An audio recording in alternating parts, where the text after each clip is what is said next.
My dad shoved my 10-year-old daughter off her chair at the Christmas table. That seat is for my real grandkid. Get out. She hit the floor in front of 14 relatives, and nobody moved. I didn't scream. I didn't cry. I said 4 words. My mom dropped her wine glass. My dad went pale. 3 days later, he received a certified letter, and his hands wouldn't stop shaking. My name is Dana. I'm 34, a single mom, and an ER nurse. And this is the story of how I stopped begging my family for a seat at their table and started building my own. If you're watching this, please subscribe and let me know in the comments where you're watching from. Now let me take you back to the morning of December 25th, the day everything changed. Most mornings started the same way. 5:30 a.m. in a cottage the size of a 2-car garage, tucked behind my parents' house at 14 Birchwood Lane. I'd stand barefoot on cold tile, pouring coffee into the only mug that didn't have a chip, while the baseboard heater ticked and groaned like it was personally offended by December in Connecticut. Lily would still be asleep in the next room, 10 years old that winter. Brown hair fanned across the pillow, one arm wrapped around a stuffed bear so threadbare you could see the stitching through its belly. She'd had that bear since the day I brought her home from foster care. 3 years old, silent, gripping my index finger like it was the last solid thing in the world. 7 years later, she wasn't silent anymore. She drew constantly, birds, houses, families at dinner tables. She read chapter books 2 grades above her level, and every few weeks, usually at bedtime, she'd look up at me and ask the same question. "Mommy, am I really yours forever?" Every time I gave the same answer.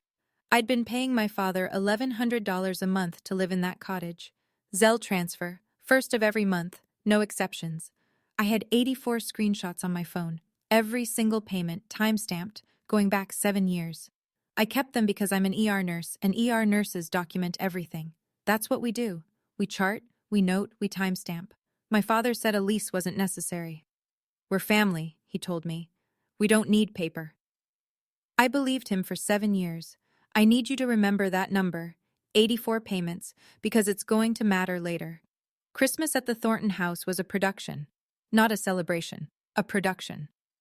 My father directed it like a man who'd spent 30 years managing a bank branch and never learned to stop managing. Every year, the long oak table set for 14 to 16. The good china. Cloth napkins folded into something architectural. A seating chart, unwritten but absolute. Richard Thornton at the head, my mother Vivian to his left, my older sister Brooke to his right, with her daughter Harper beside her, close enough to Grandpa that he could cut her meat and tell everyone how gifted she was. Harper was 8. She sat with the adults. Lily and I sat at the far end, near the kitchen door, where the draft came through and you could hear the dishwasher running. Every year. If you're wondering whether the seating was accidental, it wasn't. Nothing my father did was accidental. 2 days before Christmas, my mother called. Not to ask what Lily wanted for a gift, not to check if Lily had grown out of last year's dress. She called to say, "Don't let Lily wear anything too flashy. Brooke just bought Harper a new dress, and you know how Harper gets if she's not the center of attention." I pressed my tongue against the back of my teeth and said, "Sure, Mom." That night, I picked out a simple red sweater for Lily. She looked at herself in the bathroom mirror, smoothed the front with both palms, and asked me, "Mommy, can I sit next to Harper this year? At the big table?" I told her I'd try. I should have known then. The seating chart wasn't about chairs. It was about who counted. And in my father's house, my daughter had never counted. Christmas Day. 4:17 p.m. The sky had gone the color of wet cement, and a thin snow was coming down. The kind that doesn't stick but makes everything look like it's inside a snow globe, pretty and sealed. Lily carried a rolled-up piece of paper in both hands, held out in front of her like a candle at a church procession. She'd been working on it for 2 weeks, a painting on thick watercolor stock titled, "Our Family Christmas." Every person in the family, drawn in bright gouache, Grandpa, Grandma, Aunt Brooke, Harper, even Great-Grandma June in her wheelchair. Everyone smiling, everyone at the same table. She wanted to give it to my father before dinner. He met us at the front door. The pine wreath smelled sharp. The porch light made the snow look gold. My father looked at Lily, then past her, the way you look past a piece of furniture you've stopped noticing. He gave her a short nod. No hug. No Merry Christmas, Lily. Then Harper ran up behind him, and the whole man changed. He crouched down, arms wide. There's my girl. Look at that dress. You are a princess. He held Harper for a good 10 seconds. I counted. Inside, Brooke was arranging place cards on the oak table. I scanned for Lily's name. It wasn't there. The main table had 14 settings. At the back wall, near the kitchen door, someone had unfolded a metal card table, the kind you use for poker, and set it with a single plate, a single fork, a paper napkin. One chair. Harper was 8 and sat with the adults. Lily was 10 and sat alone at a card table behind the kitchen door. I leaned toward my mother in the hallway. Mom, Lily can sit at the main table, right? She's 10. Vivian didn't look at me. Don't make this a thing, Dana. Dinner was halfway done when it happened. I'd been watching Lily through the kitchen doorway, alone at that card table, eating quietly, her painting rolled up beside her plate because she hadn't found the right moment to give it to my father. She kept glancing at the main table, at Harper laughing, at my father carving seconds of ham for Harper's plate while telling a story about her ballet recital. Then Lily stood up. She picked up her painting, walked to the main table, and slid into the one empty chair. The seat meant for my cousin Jeff, who hadn't shown. It was next to me. She sat down, unrolled the painting on the tablecloth, and smiled. I made this for everyone, she said. My father set down his carving knife. The room didn't go quiet. It went vacuum-sealed. 14 forks stopped moving at the same time. He stood, walked around the table, stood over my daughter. That seat is for family. His voice was level, informational, like he was reading a bank policy. She is family, Dad, I said. He didn't look at me. He looked down at Lily. That seat is for my real grandkid. Get out. His hand closed on the shoulder of Lily's red sweater. He pulled. Not a punch, not a slap. A yank, sharp, deliberate, the way you'd pull a dog off a couch. Lily's body twisted. The chair legs scraped. She went off the seat sideways and hit the hardwood floor with a sound I will hear for the rest of my life. The painting landed face down beside her. 5 seconds of silence. I counted them the way I count seconds between a crash and a code in the ER. 5 full seconds. 14 adults. Nobody stood. Vivian looked at her plate. Brooke cut a piece of ham. Lily didn't scream. She looked up at me from the floor, eyes wide, and whispered one word. Mommy? I don't remember standing up. I remember being up. I remember the feel of the napkin leaving my lap, the scrape of my chair, and then I was already moving. I didn't shout. I didn't lunge. 7 years of ER training will do that to you. When the worst thing in the room is happening, you don't scream. You act. Your hands go steady. Your voice drops. I crouched down, slid my arms under Lily, and lifted her. She was shaking, small, fast tremors, the way a child shakes when she doesn't understand what just happened, but her body does. I held her against my chest, one hand on the back of her head. Then I looked at my father. He was still standing. His hand was still half raised, fingers open, like the ghost of Lily's sweater was still in his grip. I said 4 words. We are done here. Behind me, I heard a sharp crack, glass on wood. My mother's wine glass had slipped from her hand onto the table. Red wine pooled across the white cloth like an ink blot. My father's face went the color of the snow outside. I picked up Lily's painting from the floor, took our coats from the hallway closet, and walked out the front door. Nobody followed us. The snow had picked up. It stuck to Lily's eyelashes. She whispered into my neck, Are we going home? We're going to our home, I said. In the car, engine running, heat blasting, I pulled up the back of Lily's sweater. A red mark, already darkening, ran across her lower back where she'd hit the chair leg on the way down. I took 3 photos. Timestamp, December 25th, 7:42 p.m. Then I sat in the driveway of our cottage for 10 full minutes, engine idling, snow collecting on the windshield, and made 3 decisions that would change everything. By 9 o'clock that night, my phone had become a weapon pointed at me. 11 missed calls, 23 text messages. I read every single one, and I screenshotted every single one, because that's what you do when the gaslighting starts. You save the receipts before someone tells you it never happened. My mother, you ruined Christmas. Your father barely touched her. She's being dramatic, and so are you. Brooke, Lily slipped off the chair by herself. I saw the whole thing. Stop twisting it into something it wasn't. My Aunt Linda, Richard didn't mean it like that. He's under a lot of stress. Come back tomorrow and apologize. Be the bigger person. 23 messages. Not one of them asked if Lily was okay. I set the phone face down on the kitchen counter and ran Lily a bath. I sat on the closed toilet lid and read her 2 chapters of her book while the bathroom filled with steam and the smell of the lavender soap she liked. She was quiet. Not the scared quiet from the floor. A thinking quiet. At bedtime, she looked up at me from her pillow and said, "Is Grandpa mad because I'm not really his?" I brushed the hair off her forehead. "You are really mine. That's what matters." She fell asleep holding the threadbare bear with both arms. I went to the kitchen table, opened my laptop, and created a Google Doc. Title: Incident Log, Thornton Family. I sat there until 1 in the morning, typing every incident I could remember from the last 7 years. Dates, quotes, who was present, things said to Lily, things said about Lily when she was in the next room. 7 years of notes, organized by year. I didn't reply to a single message that night. I had screenshots. That was enough. December 26th, 8:14 a.m. Lily was still asleep when the knocking started. Not a polite knock. The flat of a palm against the cottage door, hard enough to rattle the chain lock.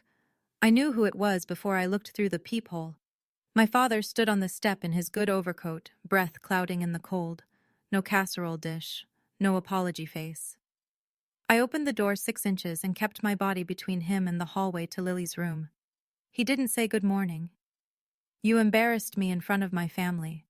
His voice was the same one he used to use on tellers who miscounted. Controlled, clipped, but with a current running underneath. "That girl needs to learn her place, and so do you." "Her name is Lily," I said.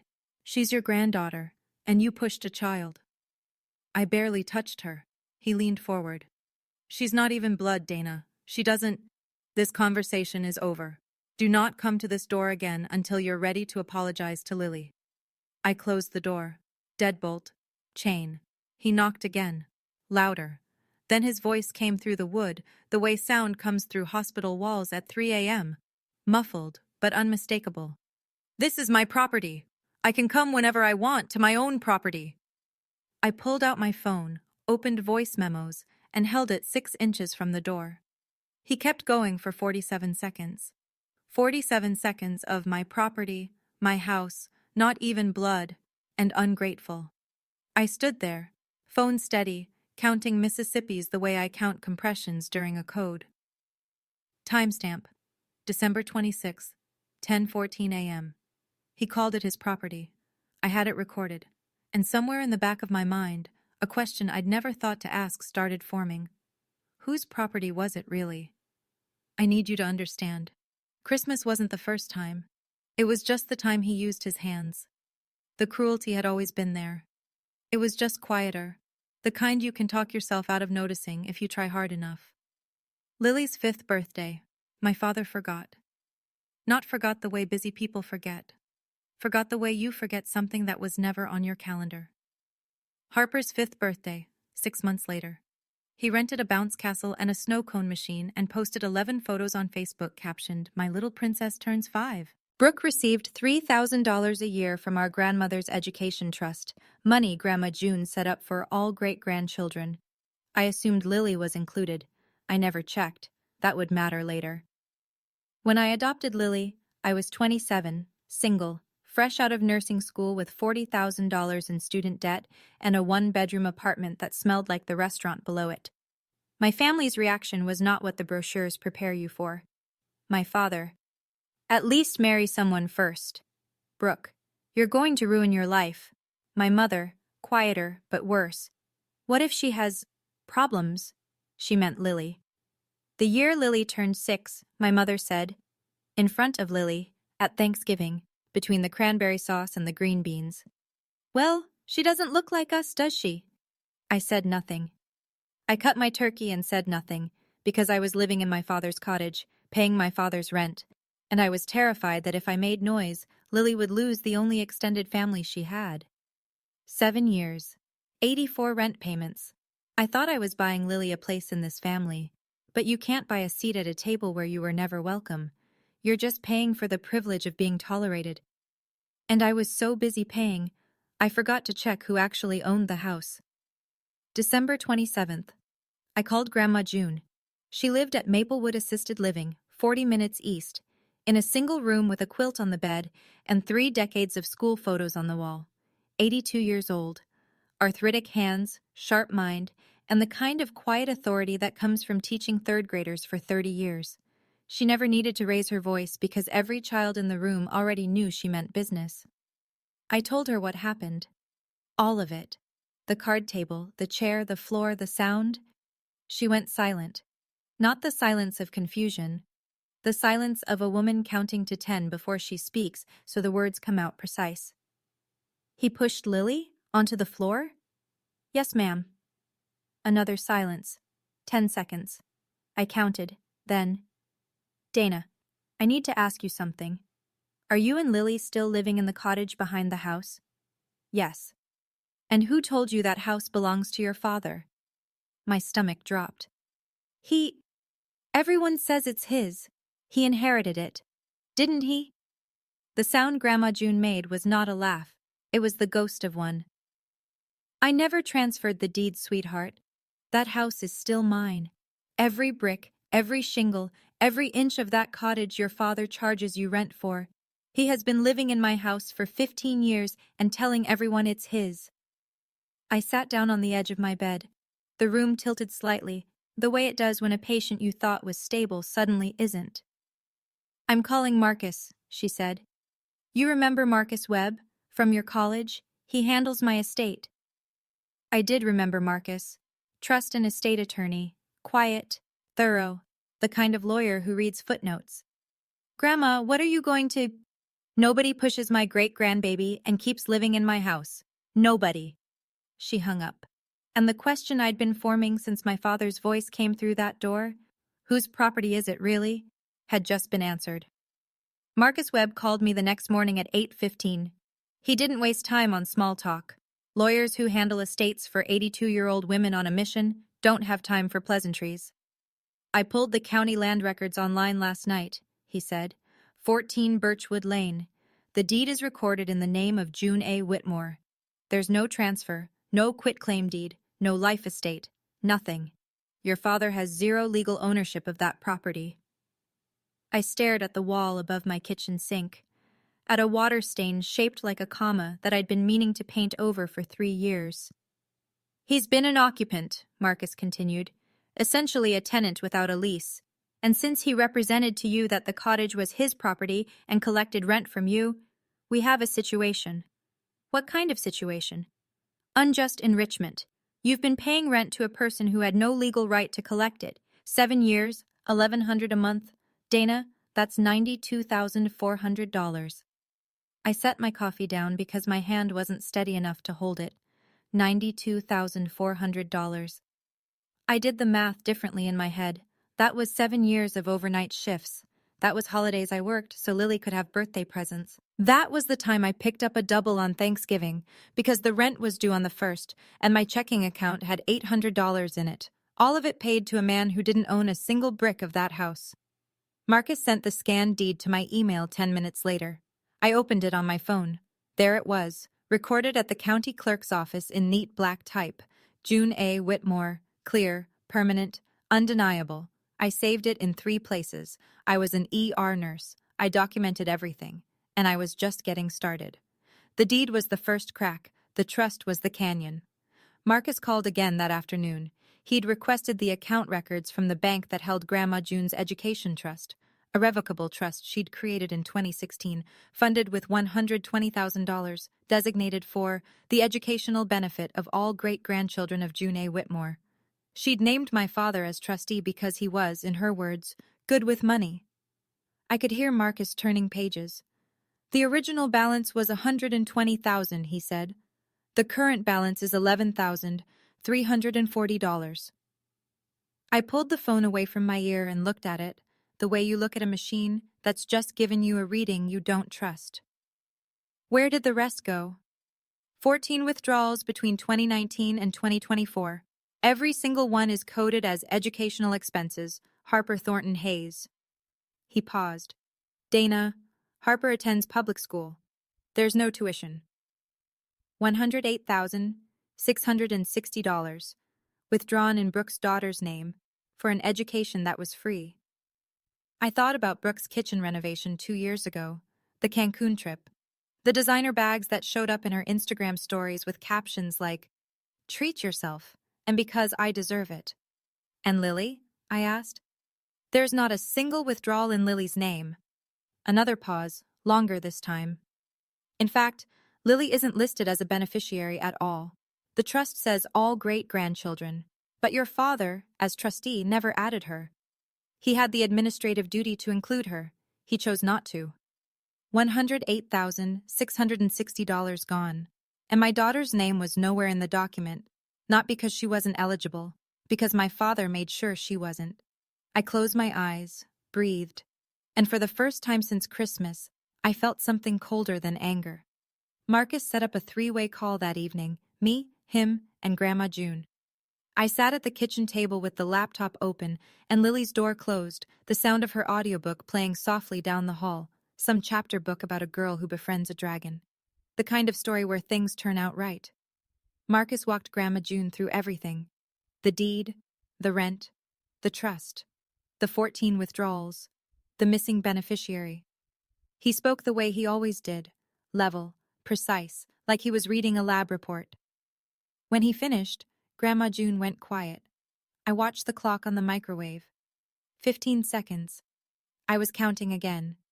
In the ER, you learn that silence can mean 2 things: a patient crashing or a patient deciding to fight. Then she spoke, and her voice was so calm it could have frosted glass. Marcus, I need 3 things done before New Year's. First, freeze the trust. Today. No more withdrawals by anyone. Second, I want a full accounting from Richard. Every dollar, every receipt. He has 30 days. Third, prepare an amendment. The sole beneficiary of the Education Trust, effective immediately, is Lily Marie Thornton. Marcus said, "Yes, ma'am." And the house? They've been living in my house for 15 years without paying me a cent and charging my granddaughter rent. Her voice didn't shake. It sharpened. Give them a proper 30-day notice to vacate. Certified mail. I started to say something. Grandma, are you sure? Mom will... She cut me off. Your mother watched a grown man push a child onto the floor, Dana. And she picked up her fork, I'm sure. I heard the click of her hanging up, clean and final, the way she used to close her classroom door after the last student filed out. The trust was frozen. The clock was ticking. And I hadn't raised my voice once. December 29th, 4 a.m. Lily asleep, cottage quiet, kitchen table turned into a command center. I'm a triage nurse. When a trauma comes in, you don't panic, you organize. You assess what's bleeding, what's broken, what can wait, and what can't. Then you move, one task at a time, until the board is clear. I applied the same logic to my father. Folder 1, the manila one, physical copies, 3 printed photos of Lily's bruise with timestamps, a printed copy of the medical report from Dr. Patel, Lily's pediatrician, who documented contusion on lower back consistent with blunt impact against furniture edge during our visit on December 26th. Folder 2, digital, backed up to cloud, the Google Doc incident log, now 23 pages covering 7 years. 23 screenshots of text messages from Christmas night, each with timestamps and sender names. The 47-second voice memo of my father at the door. 84 Zelle payment confirmations totaling $92,400. The scanned county deed. The trust account statements showing 14 unauthorized withdrawals. 7 items. 7 years of silence, organized into evidence. I called Dr. Amara Singh's office when they opened at 9, a pediatric counselor in Glastonbury who specialized in children processing family disruption. First available appointment, January 2nd. Marcus emailed me 3 drafts by noon. The 30-day notice to vacate, a demand letter for full trust accounting, the trust amendment naming Lily as sole beneficiary, ready for Grandma June's notarized signature. I printed everything, stacked it, clipped it. Then I sat back in my chair and realized something I'd never felt before in that cottage. I wasn't asking anyone for permission. I wasn't tiptoeing around anyone's ego. I wasn't measuring my words against the cost of rent. For the first time in 7 years, I was just acting. It felt like breathing after being underwater. December 30th. The call I should have made 5 days earlier. The call I should have made years ago, if I'm being honest. But that's a different kind of reckoning. Marcus had walked me through it the night before. An adult used physical force on a 10-year-old child, causing her to fall and sustain visible bruising. Under Connecticut law, that meets the threshold for a report to DCF, Department of Children and Families. You can file as the parent. I sat at the kitchen table at 10 a.m., with the hotline number written on a post-it. Lily was at the other end of the cottage, cross-legged on the living room rug, painting a snow owl with her watercolors. I could see the back of her head from where I sat, brown hair, still messy from sleep, bent in concentration. I dialed. My hand shook. Not from fear. From the weight of 7 years pressing down on a phone that weighed 6 ounces. Reporting your own father to Child Protective Services is not something they prepare you for in nursing school. It's not something anyone prepares you for anywhere. The intake worker was patient. I gave dates, descriptions, the medical report reference number from Dr. Patel. I described the bruise, the chair, the 14 witnesses who did nothing. I submitted a written follow-up statement by email that afternoon with the photos attached. Case opened, confirmation number recorded, investigation timeline, 30 to 45 days. A caseworker would contact Richard Thornton for an interview. I set the phone down, looked across the room at Lily, who was holding her paintbrush up to the light, checking the color. She didn't know I'd just made that call. She didn't need to. That was my job. To make the calls she couldn't, so she could keep painting snow owls in the safety of a warm room. If you've ever held a phone in your hand, knowing you should have dialed years ago, you understand exactly what that moment cost. And I need to tell you, this story is far from over. What happened next is the part I still can't believe. If you're with me, hit subscribe and drop a comment. What would you have done that Christmas night? Let's keep going. New Year's Eve. While most of Connecticut was uncorking champagne and watching the ball get ready to drop, Marcus Webb was standing at the post office in downtown Hartford, holding a white envelope stamped with the words that were about to dismantle my father's entire self-image. Certified mail. Return receipt requested. Inside, a formal 30-day notice to vacate, addressed to Richard and Vivian Thornton, for the property at 14 Birchwood Lane. The language was clean, almost gentle in its precision. Property owned by June A. Whitmore. No lease agreement exists between the parties. Occupants are hereby notified to vacate the premises within 30 days of receipt. A process server delivered a duplicate copy in person that same afternoon. Belt and suspenders, Marcus said. You don't leave room for I never got it. A separate envelope went out the same day. A demand letter to Richard Thornton in his capacity as trustee of the Whitmore Education Trust, requiring a full accounting of all withdrawals within 30 days. The letter referenced breach of fiduciary duty in language that was polite the way a scalpel is polite. Technically civil, functionally devastating. At 3 o'clock, Marcus drove to Maplewood Assisted Living. Grandma June signed the trust amendment at the table in her room, witnessed by Marcus and notarized by a mobile notary. Sole beneficiary, effective immediately, Lily Marie Thornton. I spent New Year's Eve on the couch with Lily. We ate popcorn and watched the countdown on TV. She fell asleep with her head on my lap at 11:40, 20 minutes before midnight. I pulled a blanket over her and listened to the muffled sound of fireworks from somewhere down the street. Is next year going to be better, Mommy? She'd asked before dozing off. I stroked her hair. Next year is going to be ours. Somewhere across town, a certified letter was sitting in my father's mailbox, ticking like a clock. January 2nd. Marcus texted me at 10:09 a.m. Return receipt signed. 10:07 a.m. He has it. 13 minutes later, my phone rang. I didn't need to look at the screen. I could feel the vibration pattern the way you feel a storm system moving in.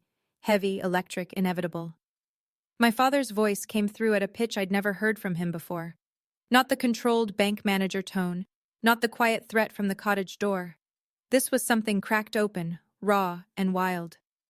Your grandmother is senile. This is my house. I have lived in that house for 15 years. It is mine. You turned a confused old woman against her own family, and I will sue every last one of you. I let him finish. Then, you'll need to discuss that with Marcus Webb.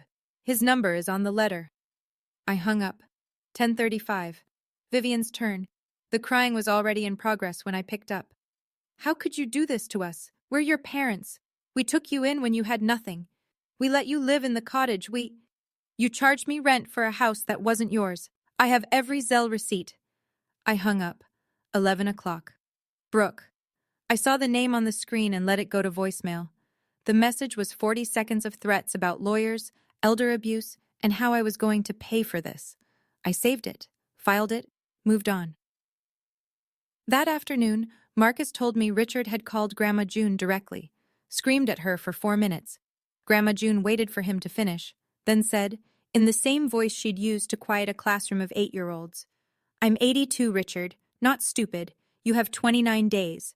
She hung up first. The calls didn't work, so they switched tactics. First week of January. Brooke sent a group text to every relative in the family, 23 people, including cousins I hadn't spoken to since Obama was in office. I know because my cousin Rachel forwarded it to me within the hour with a single comment. Thought you should see this. The text read, just wanted everyone to know what's happening. Dana is manipulating Grandma June, who, as many of you know, has been declining mentally. She is trying to steal the family home and turn Grandma against Mom and Dad. Grandma has signs of dementia and doesn't understand what she's signing. Please call her and talk some sense into her before this goes further. This is breaking Mom's heart. Every sentence. A lie pressed flat and smooth, the way you iron a crease into a shirt you want to look respectable. I screenshotted it, filed it. Then my Aunt Linda called. Linda, who'd texted me on Christmas night to say Richard didn't mean it, be the bigger person. Her voice was careful now, testing. Dana, is it true you're trying to kick your parents out of their home? It's not their home, Aunt Linda. It's Grandma June's. Dad lied, and he pushed Lily. Richard would never. I have a recording. Silence. Then, what? I sent her the 47-second voice memo, the one with my property, and not even blood, and ungrateful. I didn't say anything else. I just sent it and waited. 3 minutes later, Linda texted back 2 words. Oh God. 2 of my cousins unfriended me on Facebook that week. My great-aunt Patty sent a message that said, You're tearing this family apart over a chair. I didn't respond. I didn't post. I didn't argue. Brooke had texted 23 people. I sent 1 recording to 1 person. Receipts don't need an audience. They need the right ears. January 2nd. The same day my father received the letter and started screaming. While he was calling lawyers and threatening lawsuits, I was in a waiting room in Glastonbury with magazines from 2022 and a fish tank that hummed like a meditation app. Lily was behind the closed door with Dr. Amara Singh. 45 minutes. I sat in the blue vinyl chair and stared at the fish, a fat orange one going in circles, and tried not to think about what my daughter might be saying in there. When the door opened, Dr. Singh asked Lily to pick a sticker from the treasure box in the corner, then stepped into the hallway with me. She was small, composed, the kind of person who speaks like every word has been weighed on a scale first. Lily asked me something today, she said. She asked me if she's real. I felt the floor tilt.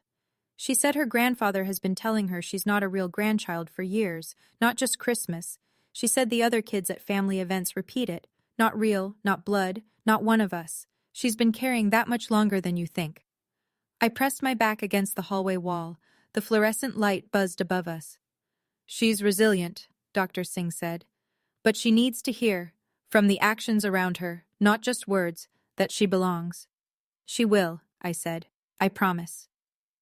On the drive home, Lily sat in the back seat, peeling the edges of her sticker, a purple triceratops. She said without looking up, Dr. Singh told me feelings aren't wrong or right. They just are. That's true, baby. Then is it okay that I'm mad at Grandpa? It is absolutely okay. She nodded and went back to her sticker. I could protect her from a shove. I had. But I hadn't protected her from the words.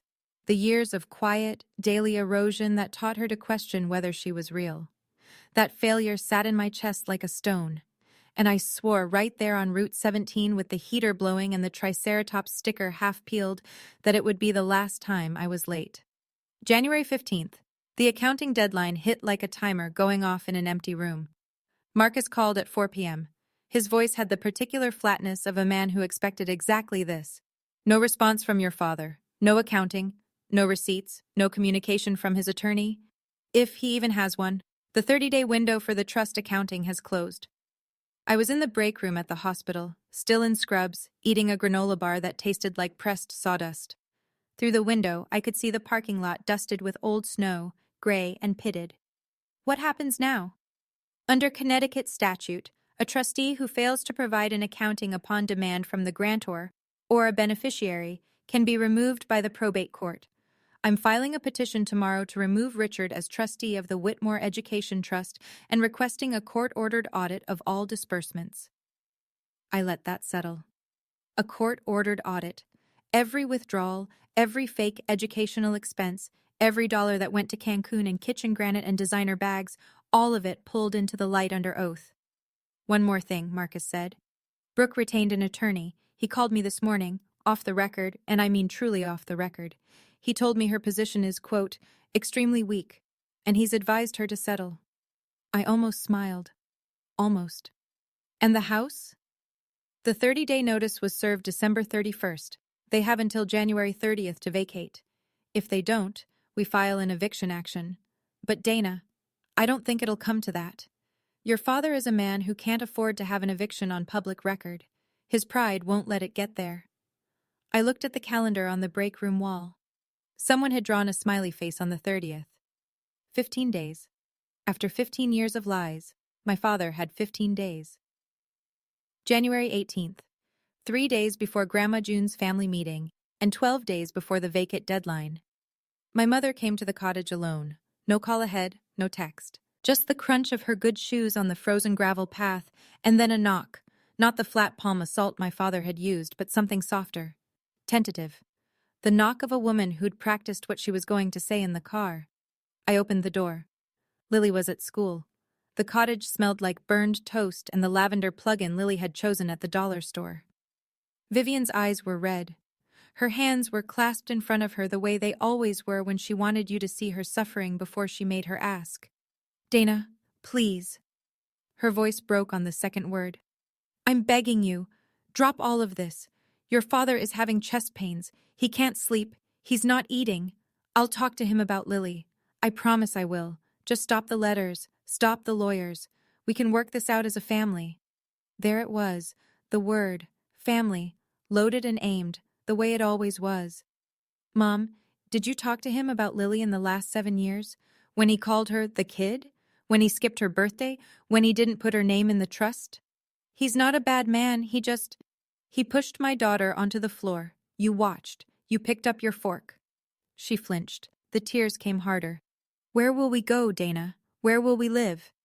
That's not my problem to solve anymore. You had 7 years of my rent to save. She stood there for another moment, waiting, I think, for the version of me that would cave. That Dana was gone. I closed the door, leaned against it, pressed my palms flat against the wood. My hands shook, not from weakness, from the physical effort of not opening that door again. January 20th, Maplewood Assisted Living. The community room on the second floor, linoleum tile, fluorescent lights, a long folding table that probably hosted bingo on Tuesdays. It smelled like institutional coffee and lemon floor cleaner. Grandma June had made the calls herself, each one brief, each one identical. I need you at Maplewood on Saturday at 2. This is not optional. When I walked in, Marcus was already there. Navy blazer, laptop bag, the quiet competence of a man who'd done this before. He was connecting his laptop to the wall-mounted TV that usually showed weather forecasts and meal schedules. I sat 3 chairs from the end, set my hands on the table. I didn't bring the manila folder. I didn't need to. This wasn't my meeting. They arrived one by one. Aunt Linda, tight-lipped, clutching her purse strap. 2 cousins, Derek and Nate, who'd unfriended me on Facebook but apparently couldn't unfriend Grandma June. Brooke, in sunglasses indoors, like she was arriving at a deposition she hadn't studied for. Richard and Vivian came last. My father walked in the way he walked into everything. Chin up, shoulders back. The posture of a man who'd spent 30 years behind a desk people had to stand in front of. Vivian trailed behind him, already crying softly. Then Grandma June was wheeled to the head of the table. She wore a gray cardigan buttoned to the top. Her reading glasses hung on a chain. In front of her, on the table, was a manila folder identical to the one I kept at home. Richard sat down, face flushed. "Mom, this is ridiculous. Whatever Dana's told you." "Sit down, Richard." Her voice cut the room like a ruler on a desk. "I have a few things to show everyone." Marcus opened his laptop. The TV screen flickered to life, and the room went very, very still. This is the moment. Everything Dana documented, every screenshot, every receipt, every recording she filed away instead of firing back, it all leads right here, to this room. If you're on the edge of your seat, hit that like button and tell me in the comments, do you think Richard will finally face what he did? Stay with me. Grandma June spoke the way she taught. Slowly, clearly, with the patience of someone who knows the class isn't going to like the lesson. 15 years ago, I allowed Richard and Vivian to move into my home on Birchwood Lane. It was a kindness, not a transfer. She nodded at Marcus. He placed a printed sheet in front of every person at the table. This is the county land record for 14 Birchwood Lane. The owner, today, as it has been since 1987, is June A. Whitmore. Me. Richard's jaw moved, but nothing came out. The color was leaving his face the way heat leaves a room when you open a window in January. 10 years ago, Grandma June continued, I created an education trust for all my great-grandchildren, all of them. I named Richard as trustee because I trusted him. She paused on the word trusted the way you pause on a crack in the ice. Marcus pressed a key. The TV screen lit up with a bank statement, rows of transactions, dates, amounts, neatly highlighted in yellow. These are the withdrawal records from that trust. 14 withdrawals over 5 years. Total, $108,660. Every one of them labeled educational expenses. Harper. She turned to Brooke. Brooke's sunglasses were off now. Her face had the color and texture of skim milk. Harper goes to public school, Brooke. There is no tuition. The room made a sound, not a gasp, more like the collective inhale of 6 people understanding something at the same time. Grandma June turned back to the table. Her voice didn't waver. And Lily Thornton, my great-granddaughter, Dana's daughter, was never added as a beneficiary. Not because she wasn't eligible, because Richard, as trustee, decided she wasn't family. She let that word hang in the air, family, like a nail driven through the center of the table. Richard stood up. The chair behind him screeched on the linoleum. I was going to transfer the deed. I was managing the trust properly. Brooke needed money for Harper's enrichment, and I made a judgment call as trustee, and show me one tuition receipt, Grandma June said. The room held its breath. Show me one invoice, one enrollment letter, one line item that proves $108,000 went to that child's education. Nothing. Richard's mouth opened and closed. He looked at Brooke. Brooke looked at her hands. Mom, Brooke started. Tell her. It was for activities and tutoring and enrichment programs. Vivian said nothing. She stared at the folded hands in her lap, the way she'd stared at her plate on Christmas night. Some people have one response to everything. Hers was disappearing. Then Aunt Linda spoke.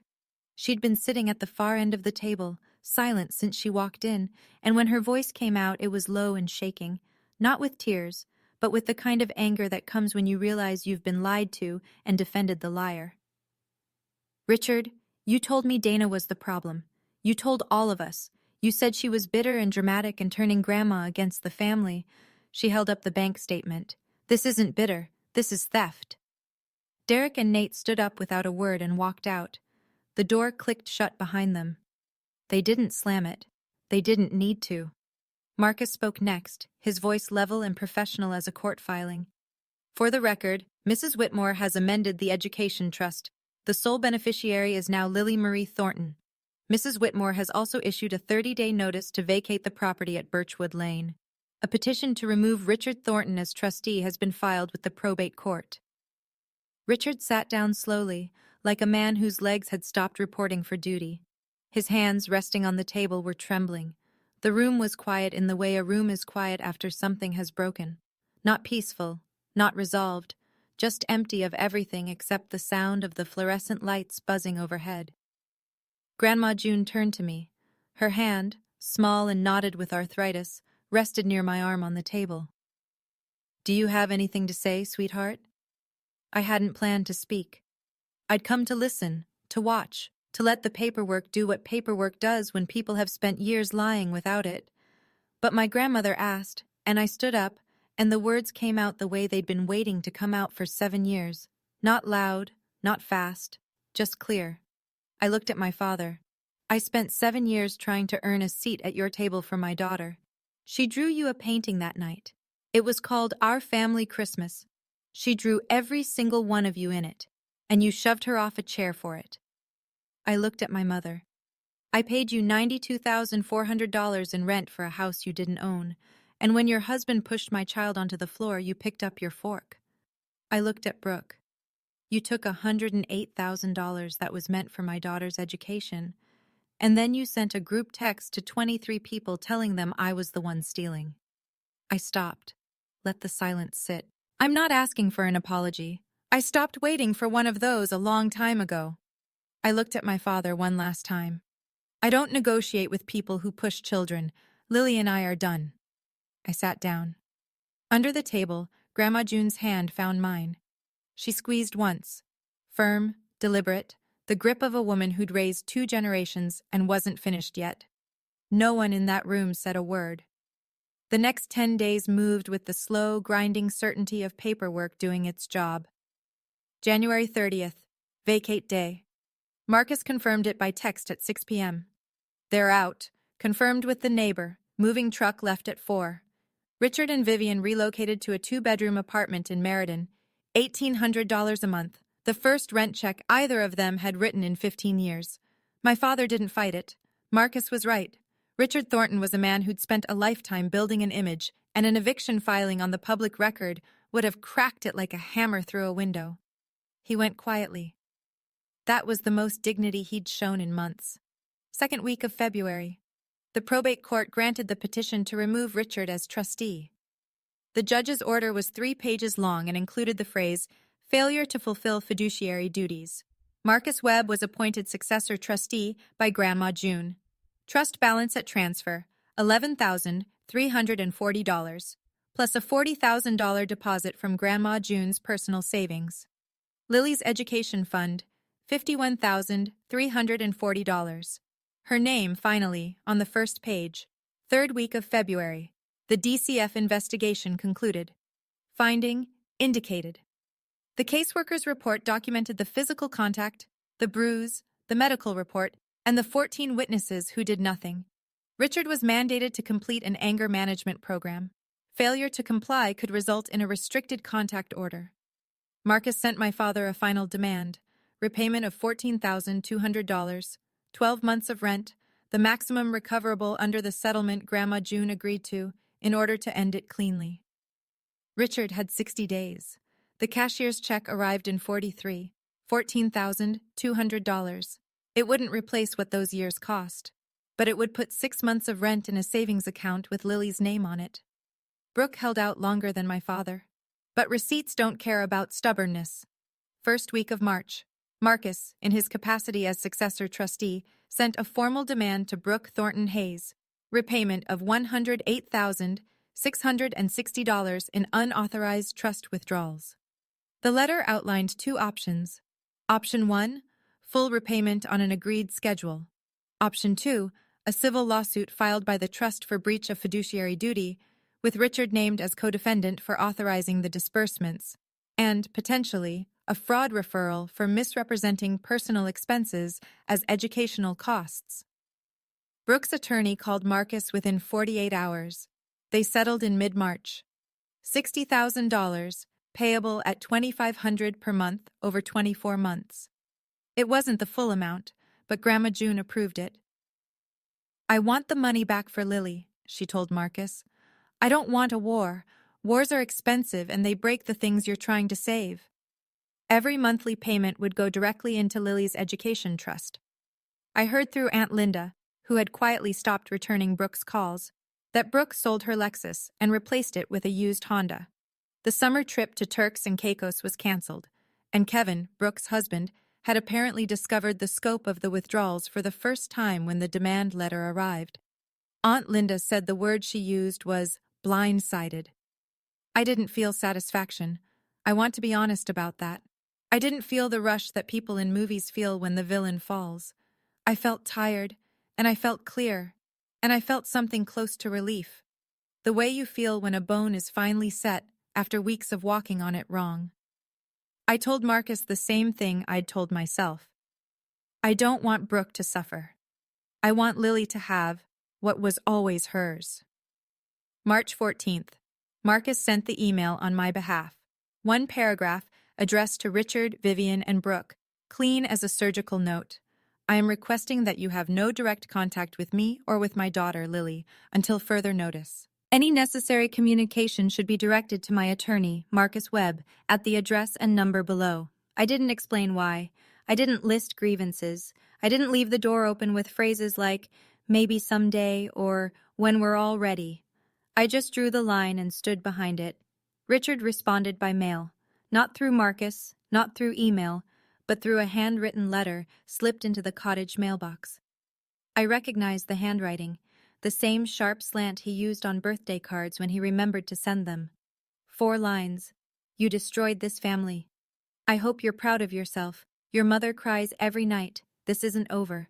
I read it once, folded it, placed it in the manila folder, did not respond. In April, Vivian sent Lily a birthday card, pink envelope.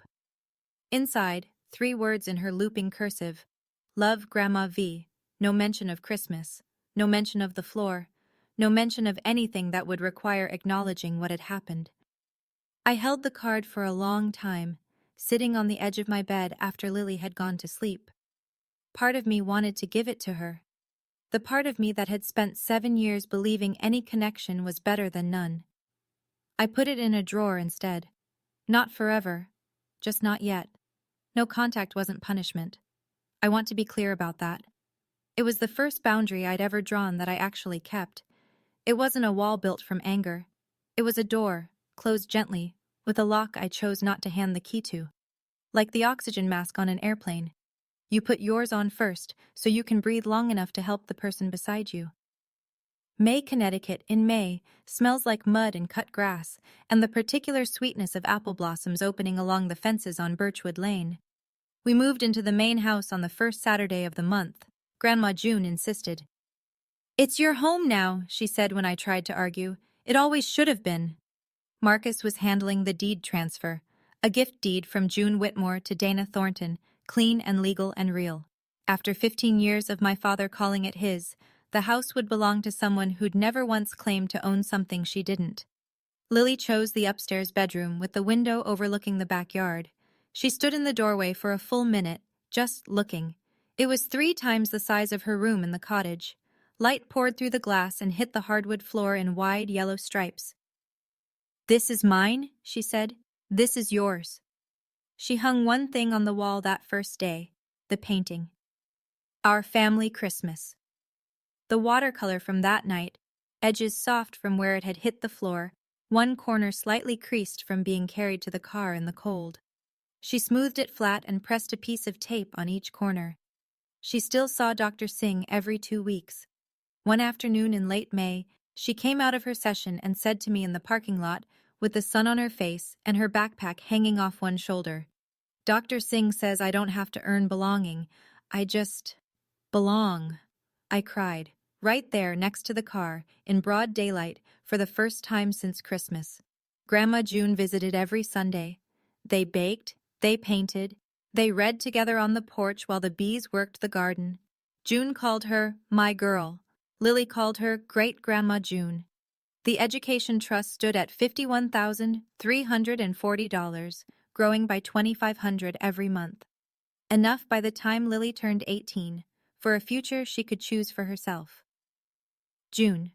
A Tuesday evening, warm enough to leave the kitchen window open. I was at the stove, wooden spoon in hand, steam rising from a pot of the pasta Lily liked, the kind with the little bow ties, because she said they looked like butterflies. The backyard was gold, birch trees catching the last of the light, a cardinal on the fence post, head tilted, watching nothing. Lily came in from the living room at a run, socks sliding on the hardwood, and wrapped her arms around my waist from behind. She pressed her face into my back, and I felt her breathe. "Mommy? Am I really yours forever?" The question. The same one she'd asked 100 times. The one I'd always answered the same way, forever and always. Quick, automatic, a reflex like catching a ball. But this time I turned the burner down. I set the spoon on the counter. I crouched until we were eye to eye, her hands in mine, and I gave her a different answer. "You are mine, and I am yours, and this house is ours, and nobody gets to tell you different." She smiled. Not the careful smile she used at my father's table, the one that asked permission. A real smile, wide and unguarded, the kind that starts in the eyes and doesn't stop. I hadn't seen that smile since before Christmas. Later, after she was asleep, I walked past her bedroom. The door was cracked open. The hallway light fell across the wall where the painting hung. Our family Christmas. But it was different now. She'd added to it. New figures in bright gouache beside the original Dana and Lily. A small woman in a wheelchair, Grandma June. A lady with dark hair, Dr. Singh. A man in a blue blazer, Marcus. The people who showed up. The people who stayed. The people who never once asked her to prove she was real. No Richard. No Vivian. No Brooke. Smaller family. Truer one. I leaned against the doorframe and listened to my daughter breathing in a room that was hers, in a house that was ours, in a life we'd built not from silence, but from the moment I finally broke it. Family isn't the people who gave you a chair at their table. It's the people who'd never take yours away. That's my story, mine and Lily's. If you've ever had to choose between keeping the peace and keeping your child safe, I hope this gave you permission to choose your child, every single time. If this story stayed with you, hit subscribe, leave a heart below, and check the description for the next one. Because every kid deserves someone who says, "We are done here," and means it. Thank you for staying until the end.